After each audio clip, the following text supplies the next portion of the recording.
دور خلافت میں آپ کے پاس ایک شکایت آئی کہ ایک امام صاحب ہے اور نماز میں عبس و تولی ہی پڑھا کرتے ہیں کثرت سے۔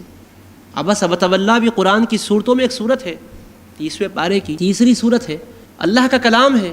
کہنے والے نے کہا کہ وہ سورہ عبس پڑھ رہا ہے، اہتمام سے پڑھا کرتا ہے، تو آپ نے طلب کیا، فرمایا کیا یہ بات صحیح ہے کہ تم نمازوں میں یہی سورہ کثرت سے پڑھتے ہو؟ تو کہا جی ہاں۔ بس آپ نے اس کے بعد گفتگو نہیں کی۔ علامہ اسماعیل حقی رحمۃ اللہ علیہ تفسیر روح البیان میں بیان کرتے ہیں، فوراً آپ نے سر قلم کر دیا۔ وجہ کیا ہے؟ مفسرین بیان کرتے ہیں کیونکہ سورہ اپنی جگہ اللہ کا کلام ہے۔ واقعہ اس کے پیچھے یہ ہے کہ ایک مرتبہ حضور علیہ الصلوۃ والسلام کی خدمت بابرکت میں ایک نابینا صحابی آئے، عبداللہ بن ام مکتوم رضی اللہ عنہ۔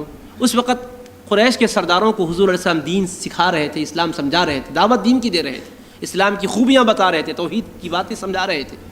وہ اپنے ہی صحابی تھے، کوئی دوسرے نہیں تھے۔ وہ آ کر نابینا ہونے کی وجہ سے وہ ڈسٹرب کر رہے تھے، نہیں نظر آ رہا تھا ان کو کہ کون بیٹھے ہوئے، کچھ سکھائیے مجھ کو یا رسول اللہ، جو اللہ نے آپ کو تعلیم دی ہے اس کا فیض دیجیے، مانگ رہے تھے۔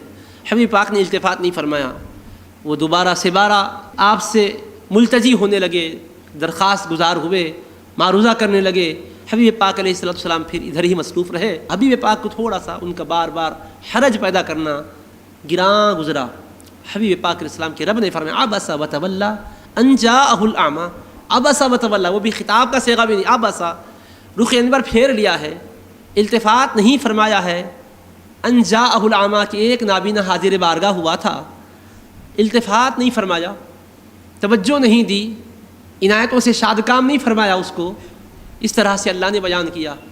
تو مطلب اللہ پاک نے یہ بتلایا کہ میرے محبوب یہ تو سرکش جن کو آپ سمجھا رہے ہیں یہ قبول کرنے والے نہیں، آپ اتنی محنت فرما رہے ہیں، یہ آپ کو مان چکا ہے، آپ کا غلام ہے۔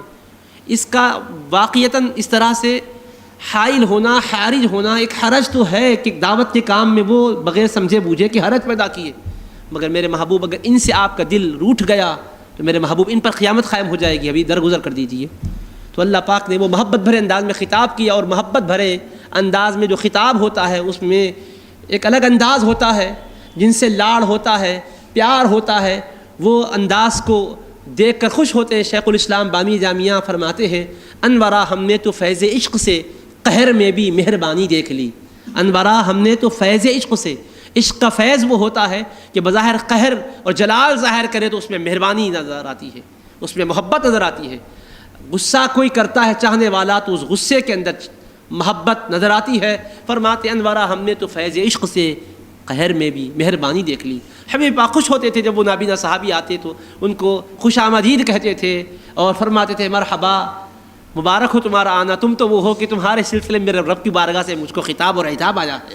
تو محبت بھرا انداز جو اللہ کا تھا، ناز سے جو اللہ پاک نے فرمایا اپنے محبوب سے گفتگو، وہ خاص کیفیت ہے اس کے اندر، لیکن بادی النظر میں ظاہری کلمات سے صرف ترجمے کے حد تک اگر اس کو دیکھا جائے تو اس میں ایک جلال اور غضب معلوم ہوتا ہے، اور یہ پیش کرنے والوں کے پس منظر اور پیش منظر میں یہ ہوتا ہے کہ حضور علیہ السلام کو اللہ نے ڈانٹ دیا، نعوذ باللہ تنبیہ کر دی، اس طرح سے کہہ کر اس کو پڑھا کرتے کثرت سے۔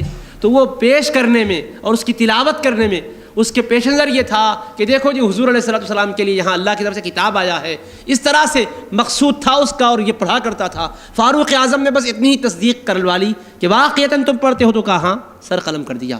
تو بتانا یہ چاہتے ہیں فاروق اعظم کہ محبوب پاک علیہ السلام کا کلمہ پڑھ کر بھی کوئی مقتدی ہو یا امام ہو آیت قرآنی بھی پڑھے، اور بار بار وہ آیتیں چن چن کر پڑھے جو اس کے زام فاسد میں یہ ہو کہ یہ حضور علیہ السلام کی شان کے خلاف ہے، اللہ پاک نے تنبیہ کر دیا، ڈانٹ ڈپٹ کر دیا، زجر و توبیخ کر دیا، یہ سمجھ کر پڑھتا ہے تو آپ کی نظر میں مسلمان ہی نہیں ہے۔